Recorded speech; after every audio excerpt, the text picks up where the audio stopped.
This, I think, requires us to understand the moment that we're in, right? And to me, what is significant about the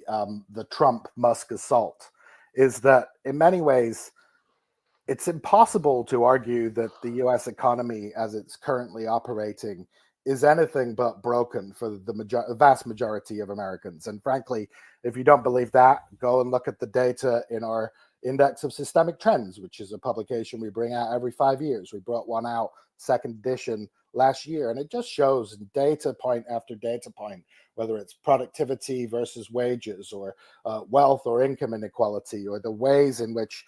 different parts of the American system are operating for people. Just the sheer systemic failure on so many fronts of the moment, and that presents a real political challenge for the right, who I think we would argue have been having it their way on economic policy, one way or another, whether there have been Republicans or Democrats in the White House. We've seen trade liberalization, globalization, the ascent of corporate power, the rolling back of trade unions and trade union rights,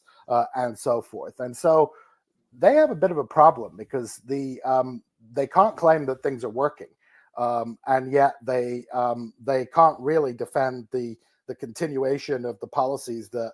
have been in place for the last 40 years. And so what we're seeing now, in the absence of a proper alternative being proposed and advanced by the left, at least on a sufficient enough scale, is an attempt to break out of this kind of stalemate where over a long period of time, they haven't really been able to shrink the state in the way that you were talking about there, David, that Grover Norquist was talking about. They've repurposed parts of it, but it's still, of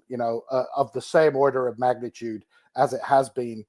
for a long period of time. And so this is a genuine attempt by the right to burst out of the bounds and the limits, which include, frankly, the limits